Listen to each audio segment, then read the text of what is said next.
Okay, so I've just finished at the antiquity called Al Habat. The guide's name was Benna, he was the manager apparently, and it was quite an amazing experience. He gave us all that insight. The other interesting thing, of course, I had to go to the bathroom, and if you ever want to come to Jordan, first thing you pack is toilet paper. The second thing you pack is a really strong pair of quads, because you just cannot sit on a toilet here in this country. You just have to squat above it. Use the squats. It's just amazing. And the last thing the manager says is, "You'll miss me, you'll be back in 6 months." So we'll see how that turns out, because coming back would be just fantastic. I'm going to go and have some time with Ali in the car now. We've been laughing all morning.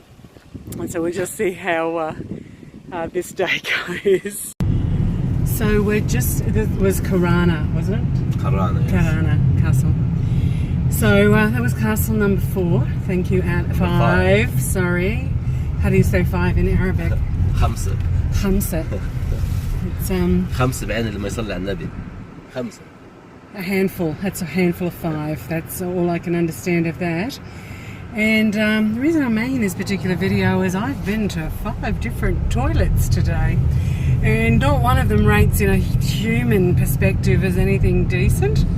That last one, thank God I didn't film it, because the smell-o-vision would have been just literally to die for.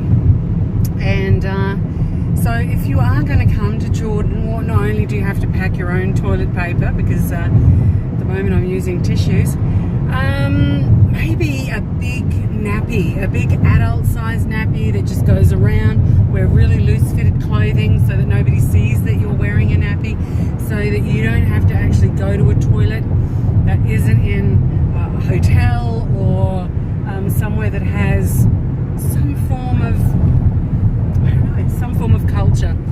Because at the antiquities, I would prefer to find a bush, but this is Jordan. Just a pan out here, there's not a bush. There's not a bush in sight. So it's my only ick for the day is going to the restrooms. Have fun, everybody. Speak to you later. Now, I don't normally videotape toilets, but this one is just amazing. So she's just cleaned it out with the disinfectant. The smell is still here. It's the disinfectant smell. This is the best toilet I've been to in Jordan. So as I said, I didn't actually need to go to the bathroom, but just because there was one there, I went anyway. And it was amazingly clean, as I videoed. And the other piece of magic was I couldn't find a way to flush it. So I said, "How do I flush the lady?" She goes, don't worry, I do that." So I came out of the stall, and she goes in the stall with a bucket and proceeds to flush the toilet with a bucket of water. I just love travelling. Hi, so my adventure in Aqaba has started. I've arrived at a local hotel that my friend Ali has organised. He's going to stay in a room with several of his friends, and I get to stay here.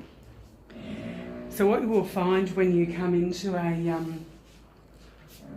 a hotel in the Middle East is you'll be supplied with 2 things. You'll be supplied with soap, which is really handy, and you can guarantee it's only been used by you, which is really good. And at reception, they give you toilet paper. So let's hope I don't have any special outings, because there's not much there. The other thing you'll notice actually that beds are very, very different. They don't do sheets and tucks like we do. It is all just duvet. And so that's pretty interesting. The other thing that you'll find is when you get into the bathrooms, you have the hose. Somewhere here I can find a hose. I still don't know how to use a hose, so I do the traditional paper and you put it into the rubbish bin because you don't flush. And the squeegee is to take the excess water off.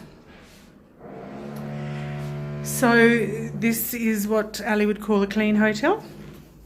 I call it a hotel because I've stayed in some pretty shockers over the years. At least this one appears that the cistern's going to flush, Because another one I had was in Oman last year. The cistern didn't flush. I actually had to take the top off the cistern and manually pull the lever so that the float would allow the toilet to flush. I did have a little peek outside to see what the view is. And don't bother. There's a little fairground over there. There's another building with some scaffolding and rubbish, because that's very traditional for what is around in Jordan. Rubbish is just everywhere. So this is my adventure, starting in Aqaba. We've got an hour to rest and then we'll start for the afternoon. I've treated myself to a hotel. My goodness, can't even open the door to the toilet. I've got a shower. Hopefully it'll have running hot water. Things are going to look up for me for the next 2 nights. Twin beds, don't care. Breakfast is included. And another one that the door's not locked. And what do I overlook? A pretty spectacular car park. But down there is the Petra site. That's the village of Wadi Musa. And I'll have running water and a bed that looks as if it's got a mattress instead of just a piece of foam. Lucky me.